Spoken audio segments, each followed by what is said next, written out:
Hi everybody, welcome to my video about order of operations. Right now you need to take out a piece of paper and a pencil and you are going to take notes just like in class. So go ahead and pause the video so you can get these supplies out and you can take notes. Okay, before we talk about order of operations, we need to talk about exponents and what they mean. Let me give you a few examples. Write this down. Write down the word exponents.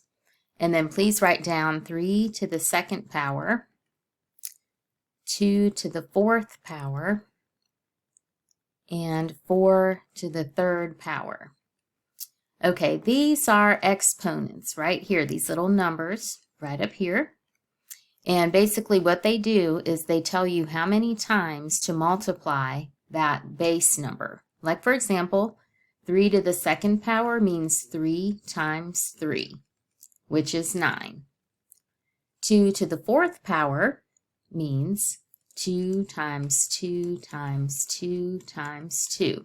And when we look at it, 2 times 2 is 4. Another 2 times 2 is 4.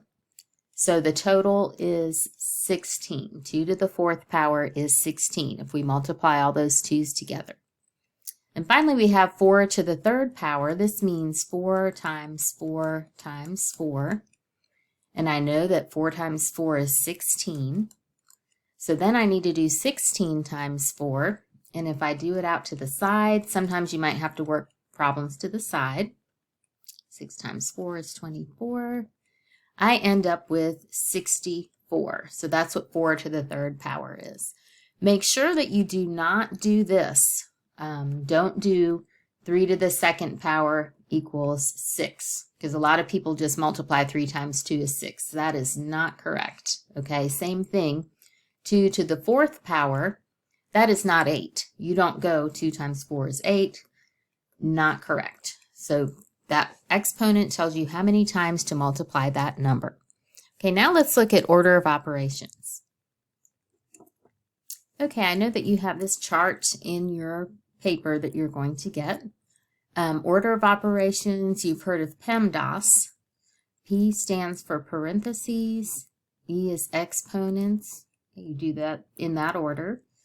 And then you multiply or divide from left to right. This left to right is super important. I'm going to show you what I mean with some examples.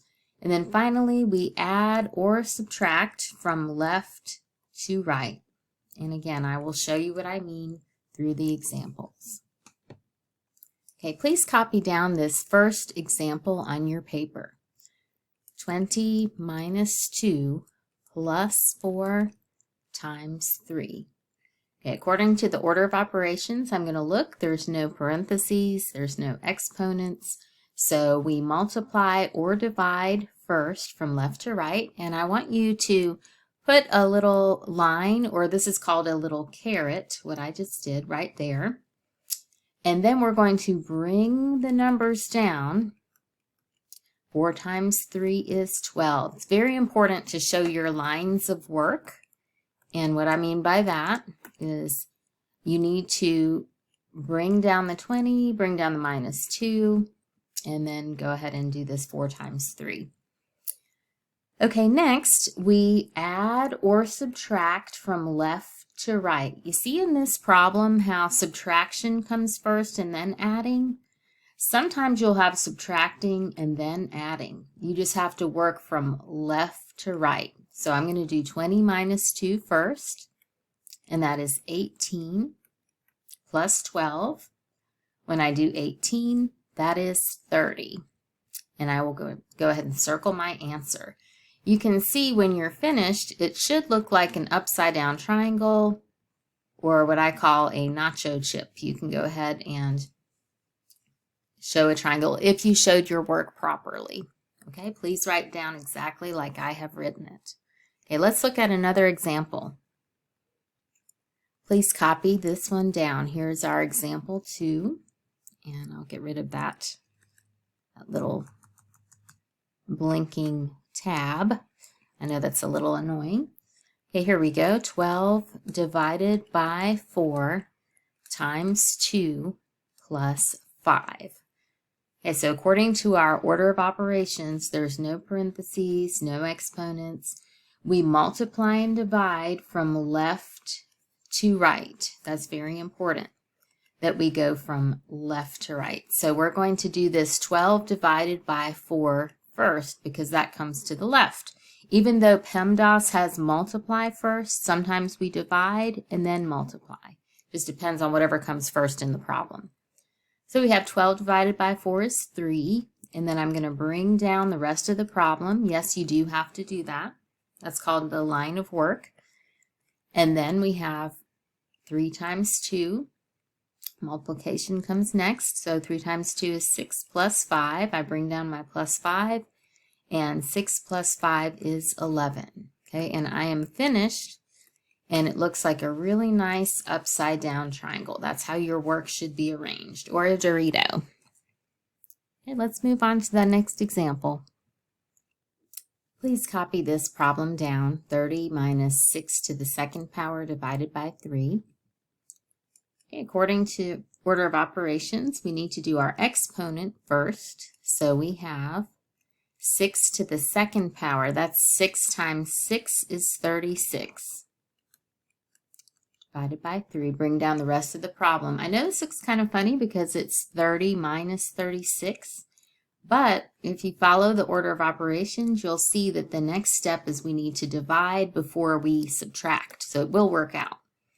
So I have 36 divided by 3, that is 12.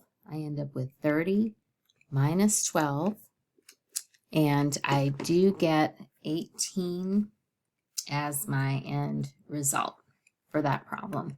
Again, looks like an inverted triangle or a Dorito. Okay, let's just do a couple more examples. Okay, please copy down this last example problem. I have 15 minus 6 squared minus 32 divided by 2. Copy this down. This is a little more complicated. You can hit pause if you need to. Okay, let's take a look at this. First, before we do anything, we have to take care of anything in the parentheses. So that's what I'm going to do first. And when I look at it, I have 15 minus 6, and that will give me 9. So I have 9 squared minus 32 divided by 2. So remember, everything in parentheses first. Okay, next step is I have to take care of any of the exponents. And you can see this is the exponent right here. We took care of the parentheses first. Now we have to do 9 squared, which is the same thing as 9 times 9. And that's going to give me 81, right? So I end up with 81 minus 32 divided by 2. Next, I multiply or divide from left to right. So here is my division, and if you don't know 32 divided by 2 offhand, just do it out to the side. Okay, 2 times 1 is 2, 12, 6 is 12, okay? So I end up with 16, so therefore I have 81 minus 16.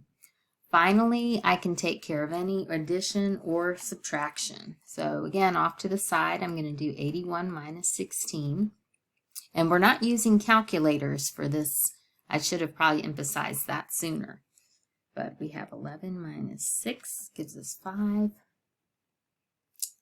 6. And our final answer is 65. Okay, those were your notes about order of operations. Feel free to go through it again. And just remember, we are not using calculators for this unit, so you do not use a calculator for your practice work today. Have a great day. Bye.